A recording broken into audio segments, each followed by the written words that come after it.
નમસ્કાર, હું છું બરખા. સ્વાગત છે આપનું મહત્વની ખબરમાં. દિવસભરના મહત્વના સમાચારની શરૂઆત કરીશું હેડલાઇન્સથી. સુશાસન દિવસના અવસરે ગાંધીનગર ખાતે કાર્યક્રમનું આયોજન. સ્વચ્છતા અને સરકારી યોજના વિશે આપી માહિતી. અરબી સમુદ્રમાં પેસેન્જર સબમરીન દોડાવવાની સરકારની તૈયારી. દરિયામાં 300 ફૂટ નીચે સબમરીનથી દ્વારકાના દર્શન થશે. જાન્યુઆરી મહિનામાં વરસી શકે છે કમોસમી વરસાદ. હવામાન નિષ્ણાત અંબાલાલ પટેલે કરી આગાહી. ગુજરાતના 1600 કિલોમીટર લાંબા દરિયા પર મોટું સંકટ. નેશનલ સેન્ટર ફોર કોસ્ટલ રિસર્ચના રિપોર્ટમાં ખુલાસો. અયોધ્યા એરપોર્ટથી લઈને અમૃત ભારત ટ્રેન 130 કિલોમીટર પ્રતિ કલાકની ઝડપે દોડશે. આ ટ્રેન મુખ્યમંત્રી ભૂપેન્દ્ર પટેલની ઉપસ્થિતિમાં સુશાસન દિવસના અવસરે ગાંધીનગર ખાતે કાર્યક્રમનું આયોજન કરવામાં આવ્યું હતું. દેશના ભૂતપૂર્વ વડાપ્રધાન અટલ બિહારી વાજપેયીજીની જન્મજયંતિ નિમિત્તે સુશાસન દિવસની ઉજવણી કરવામાં આવી હતી. ત્યારે ગુડ ગવર્નન્સ ડે 2023ની આયોજિત કાર્યક્રમને મુખ્યમંત્રી ભૂપેન્દ્ર પટેલે સંબોધન કર્યું હતું. મુખ્યમંત્રીએ આ કાર્યક્રમમાં શું જણાવ્યું, જુઓ અમારા ખાસ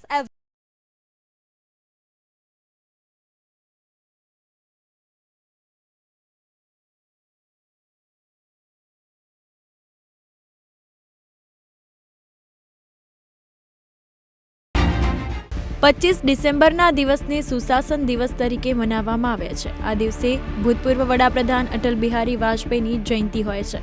ત્યારે આ પ્રસંગે ગાંધીનગરમાં મુખ્યમંત્રી ભૂપેન્દ્ર પટેલની ઉપસ્થિતિમાં યોજાયેલ કાર્યક્રમમાં તેમણે જણાવ્યું હતું કે વડાપ્રધાન નરેન્દ્ર મોદીએ ગુડ ગવર્નન્સના મંત્રને ચરિતાર્થ કરી ગુજરાત અને દેશને વૈશ્વિક ઓળખ અપાવી છે. તેમના છેલ્લા 20 વર્ષથી વધુના કાર્યકાળમાં આગ વધી રહેલી વિકાસ યાત્રાના પાયામાં જનકલ્યાણ અને સુશાસનની વિશેષ ભૂમિકા છે. મુખ્યમંત્રીએ વધુમાં કહ્યું હતું કે વડાપ્રધાને 100% સેચ્યુરેશનની જનકલ્યાણલક્ષી યોજનાઓ તેના સાચા લાભાર્થી સુધી પહોંચે તે માટે વિકસિત ભારત સંકલ્પ યાત્રા શરૂ કરાવી છે. આ યાત્રા દરમિયાન લોકો સુધી સરકાર પહોંચે હેતુથી લાભાર્થીઓને ઘરઆંગણે સેવાઓ પૂરી પાડવામાં આવી રહી છે. મીડિયાના મિત્રો સૌને મારા નમસ્કાર.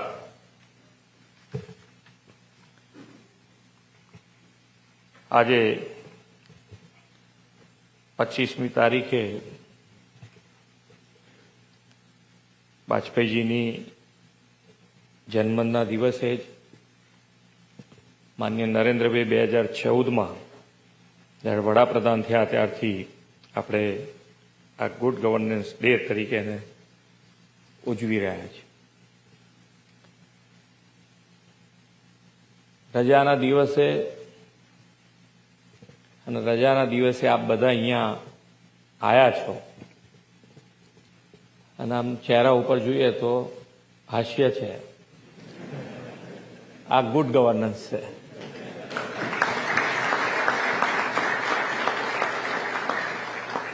આપણે વર્ષોથી એવું સાંભળતા કે રજાના દિવસે જો કંઈ કામ સોંપ્યું તો તમારે આમ મોડું એવું હોય સવારથી આપણને એમ લાગે કે બીજી વખત તો નહીં સોંપ. એક ઉત્સાહ ક્યારે થતો હોય, કામ કરવાનો ઉત્સાહ પણ ત્યારે જ થતો હોય કે ભાઈ બધા એક દિશામાં, એક લોકશાહીમાં નેતૃત્વ, અને નેતૃત્વ જ્યારે આપણને એવું મળે કે તમારા દરેકે દરેક સારા કાર્યોને બિરદાવે અને સારા કાર્ય કરતી વખતે કોઈ પણ નિષ્ફળતાને પણ એટલી જ બિરદાવે, અને તો જ આજે સુશાસન આપણે જે જોઈ રહ્યા છે એ આપણને મળે. ગુજરાતમાં છેલ્લા 2 દાયકાથી માનનીય નરેન્દ્રભાઈનું નેતૃત્વ આપણને એવું મળ્યું, એનો લાભ આપણને એવો મળ્યો કે કોઈ પણ સારું કાર્ય જે પ્રજા માટે સારું હોય તો એ કરીએ તે આપણને બિરદાવે, અને પ્રજાનું સારું કાર્ય કરતા ક્યાંક તકલીફ ઊભી થાય તો પણ કોઈ નિષ્ફળતાની છાપ તમારા ઉપર ન રહે એનું પૂરેપૂરું કાળજી એમણે રાખી છે. અને એટલે જ આજે આપણને બધાને ઉત્સાહથી જે કામ કરી રહ્યા છે કે દરેકે દરેક પહેલાં સરકાર અને સરકારની યોજનાઓ અત્યારે જે વિકસિત ભારત સંકલ્પ યાત્રા આખા દેશમાં માન્ય નરેન્દ્રભાઈએ શરૂ કરી, તો પ્રજાની છેલ્લા માણસ સુધી, છેલ્લા છેવાડાના માનવી સુધી સરકારી યોજનાનો લાભ પહોંચે એના માટેનો પ્રયત્ન કોઈના મગજમાં વિચાર પણ ના આવે કે આવું આપણે સરકાર એના ઘરે જશે, સરકાર એને લાભ આપશે, એને મળવાપાત્ર દરેક લાભ મળશે. એને પ્રજાજનને પણ એટલો વિશ્વાસ ના બેસે ને સરકારને પણ એવો વિશ્વાસ ના હોય. એ કામ માન્ય નરેન્દ્રભાઈના નેતૃત્વમાં આજે થઈ રહ્યું છે. અને વિકસિત ભારત આપણે જ્યારે બનાવવું છે, આજે વાઇબ્રન્ટની વાત થઈ, તો વાઇબ્રન્ટ પણ આપણે 10મી કડી 10મી જાન્યુઆરી આપણે કરવા જઈ રહ્યા છીએ. તો વાઇબ્રન્ટમાં અત્યારે આપણે હંમેશ કહેતા હોઈએ છીએ કે ભાઈ બેસ્ટ ડેસ્ટિનેશન ફોર ઇન્વેસ્ટમેન્ટ થઈ ગયું છે. ગ્લોબલની બધી કંપનીઓ અહીંયા ગાડી ધંધો રોજગાર માટે ભારત માન્ય નરેન્દ્રભાઈના નેતૃત્વમાં ભારત આવવા ઈચ્છે છે. ભારત આવ્યા પછી સૌથી પહેલું સ્ટેટ કોઈ હોય તો એ ગુજરાત છે. તો એ ગુજરાત છે અને એ ગુજરાતને ટકાઈ રાખવા માટે કે જેમ જેમ હું હમણાં જાપાન ગયો, તો જાપાન અહીંયા આગળ આજે નિર્મલ ગુજરાત 2.0ની આજે શરૂઆત કરી આપણે.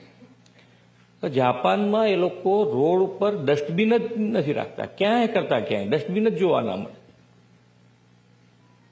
હવે એ કેવી રીતે શક્ય બને એ આપણને વિચાર આવે. આજે આપણે અહીંયા આગળ આટલી બધી વ્યવસ્થા આપીએ છીએ, છતાંય ક્યાંક ને ક્યાંક બંને બાજુથી ક્યાંક ને ક્યાંક કમી રહેતી હશે. દૂર કરવા માટે આપણે પ્રયત્ન કરીએ છીએ કે ભાઈ આજે ફોરેનની બધી જ કંપનીઓ, મોટાભાગની કંપનીઓ અહીંયા આગળ 500 જે મોટી કંપની છે એમાંથી 100 જેટલી કંપનીઓ ગુજરાતમાં છે. દુનિયાની જે 500 મોટી કંપની એમાંથી 100 ગુજરાતમાં છે. તો એ લોકો જ્યારે અહીંયા આવતા હોય, આટલું બધું ઇન્ટરનેશનલી અવરજવર આટલી વધી હોય, ત્યારે આપણે આ સ્વચ્છતા ઉપર તો ભાર મૂકવો જ રહ્યો. અને એ સ્વચ્છતા ઉપર જ્યારે આપણે ભાર મૂકી રહ્યા છે, તો આપણી ઓફિસથી માંડી અને છેક ગામડા સુધી આપણે આ સ્વચ્છતા માટે ધ્યાન રાખીને કામ કરવું છે. ઘણું બધું થયું છે, ઘણું સારું થયું છે. એનાથી વધારે કઈ રીતે આગળ વધી શકાય એના માટેનો આપણે દર વખતે ક્યાંક ને ક્યાંક નવું નવું જોતા હોય તો આપણને ઈચ્છા થાય. સૌથી વધારે સારામાં સારું ઉદાહરણ તો ગાડીનો, આપણે કે ગાડી એક આપણી પાસે ચલાવતા હોય, ત્યાં પાછી બીજી ગાડી નવી કોઈ આવે તો આપણને ઈચ્છા થઈ જ જાય કે હવે બદલી પડશે.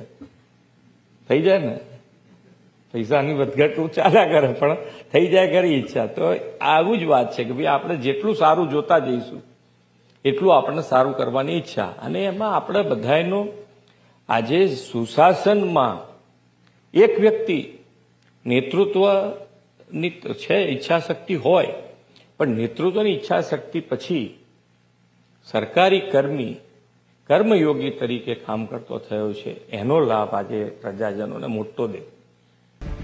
આ પ્રસંગે મુખ્યમંત્રીએ નવા ઇનિશિયેટિવ્સ અંતર્ગત પહેલ સીએમની કાર્યાલયની અપડેટ વેબસાઇટ, સ્વાગત ઓનલાઈનની અદ્યતન વેબસાઇટ અને સીએમ ડેશબોર્ડના નવા શરૂ કરાયેલા 2 પિરામીટર્સનું લોન્ચિંગ કર્યું હતું.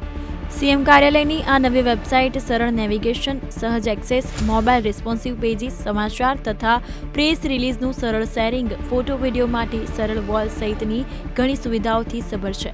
તેના પરથી હવે સીએમઓ દ્વારા સોશિયલ મીડિયા પર મૂકવામાં આવેલી પ્રત્યેક પોસ્ટ જોવા મળી શકશે. તેમજ રાજ્ય સરકારના અગત્યના નિર્ણયોની માહિતી નવી વેબસાઇટના હોમ પેજ પરથી મળી રહેશે. આ પ્રસંગે મુખ્યમંત્રીએ આઈઆઈટી આરએએમ દ્વારા સીએમ ડેશબોર્ડ પર કરાયેલા અભ્યાસના અંગે રિપોર્ટનું વિમોચન કર્યું હતું. Bureau report, bulletin India.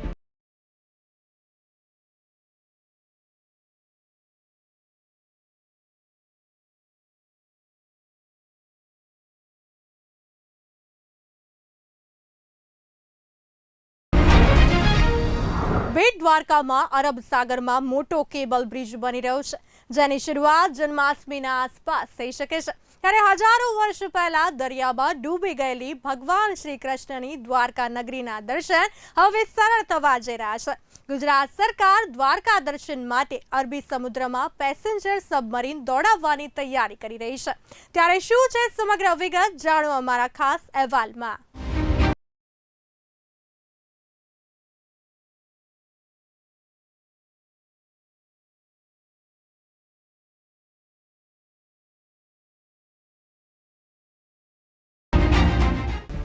ધાર્મિક અને સાંસ્કૃતિક ટુરિઝમ વધારવા માટે સરકાર અનેક પ્રોજેક્ટ પર કામ કરી રહી છે.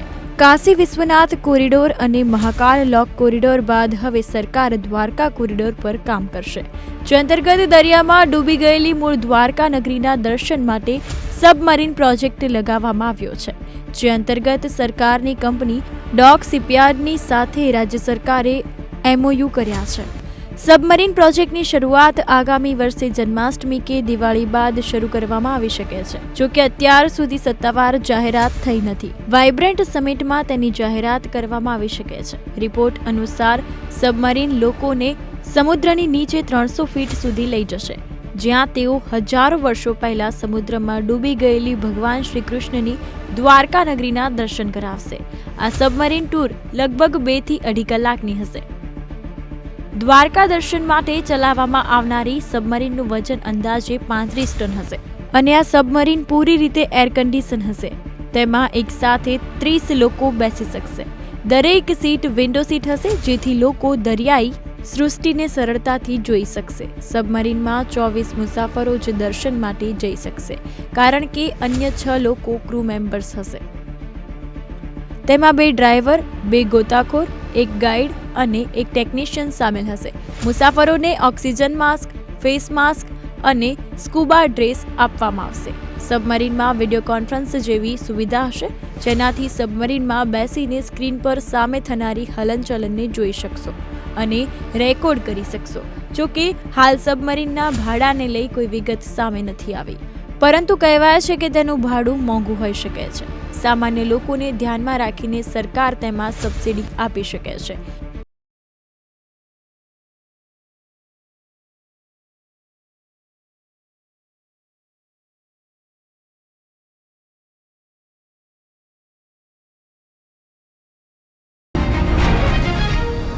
ગુજરાતમાં કડકડતી ઠંડીની વચ્ચે હવામાન નિષ્ણાંત અંબાલાલ પટેલે વધુ એક આગાહી કરી છે. અંબાલાલ પટેલની આગાહી અનુસાર 31મી ડિસેમ્બર સુધી કમોસમી વરસાદની કોઈ શક્યતા નથી. જો કે 29 થી 31 ડિસેમ્બરમાં બંગાળના ઉપસાગરમાં લો પ્રેશર રહેશે, જેને કારણે ગુજરાતમાં વરસાદની સંભાવના છે. ત્યારે હવામાન નિષ્ણાંતે ગુજરાતના કયા ભાગોમાં ક્યારે કમોસમી વરસાદની આગાહી વ્યક્ત કરી છે, જુઓ અમારા ખાસ અહેવાલમાં.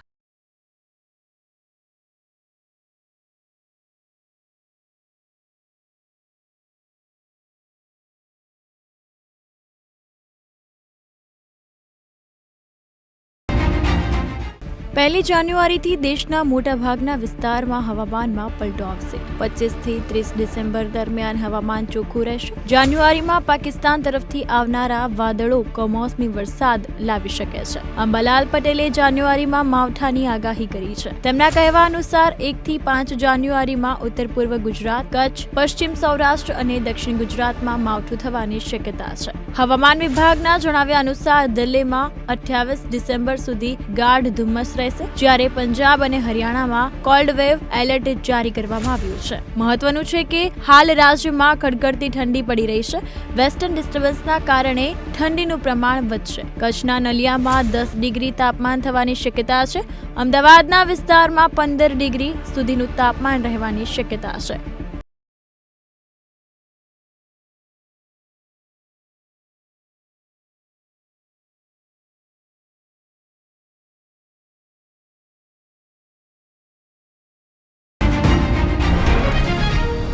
ગુજરાતમાં દેશનો સૌથી લાંબો દરિયા કિનારો છે, જે શરૂઆતમાં 1600 કિલોમીટર હોવાનું માનવામાં આવતું હતું. જો કે નવા ડેટાને કારણે આ આંકડામાં સુધારો થયો છે. નેશનલ સેન્ટર ફોર કોસ્ટલ રિસર્ચના રિપોર્ટમાં ચોંકાવનારો ખુલાસો થવા પામ્યો છે. શું છે સમગ્ર વિગત, જો અમારા ખાસ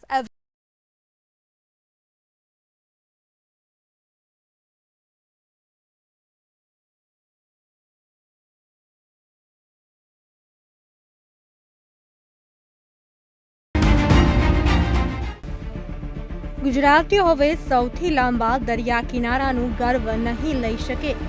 national centre for coastal research મુજબ ગુજરાતનો દરિયા કિનારો 1945.60 કિલોમીટર લાંબો છે.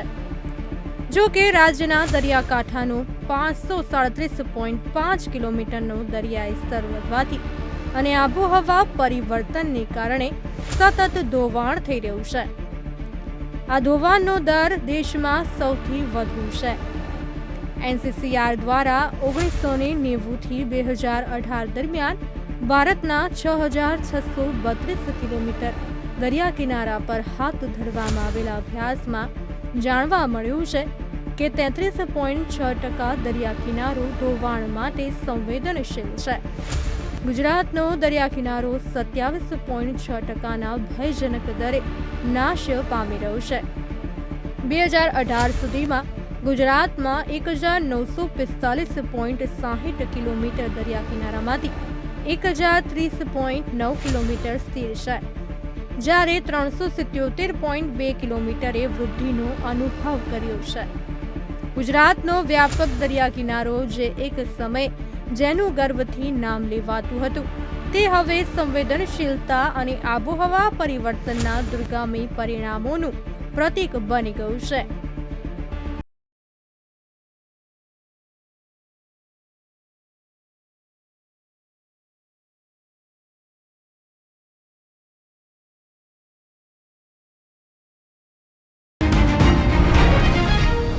અયોધ્યામાં મર્યાદા પુરુષોત્તમ શ્રીરામ એરપોર્ટનું ઉદ્ઘાટન વડાપ્રધાન મોદી 30 ડિસેમ્બરે કરશે. આ દરમિયાન તેઓ અનેક ટ્રેનને ગ્રીન સિગ્નલ પણ આપશે, જેમાંથી એક ટ્રેન છે અયોધ્યાથી દરભંગા સુધી શરૂ થનારી અમૃત ભારત ટ્રેન. ત્યારે અમૃત ભારત ટ્રેનની શું છે ખાસિયતો, જુઓ અમારા ખાસ અહેવાલ.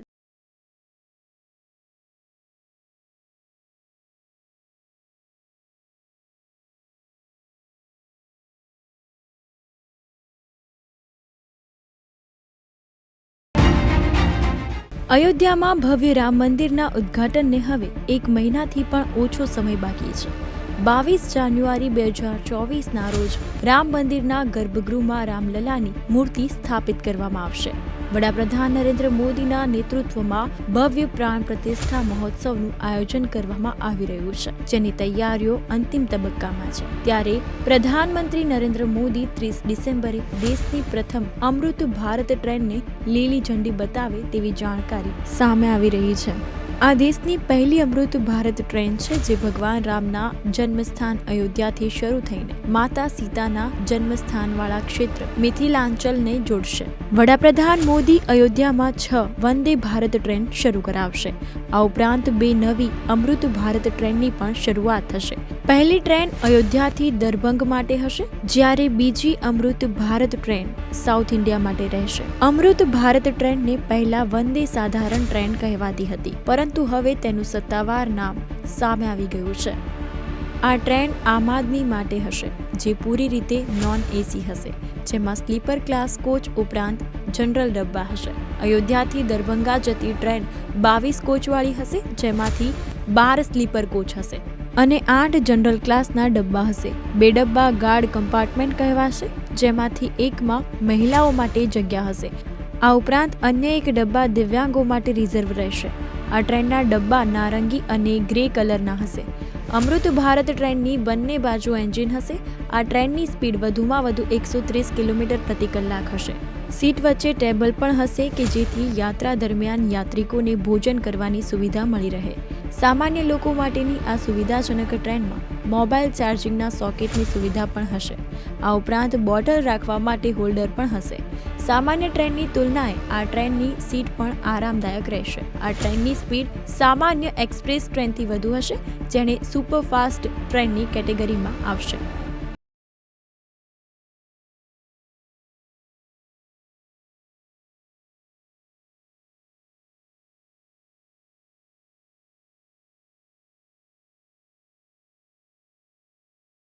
તો દિવસભરની મહત્વની ખબર જોવા માટે ફરી મળીશું આ જ સમય. ત્યાં સુધી જોતા રહો બુલેટિન ઇન્ડિયા, ભરોસો ગુજરાતનો.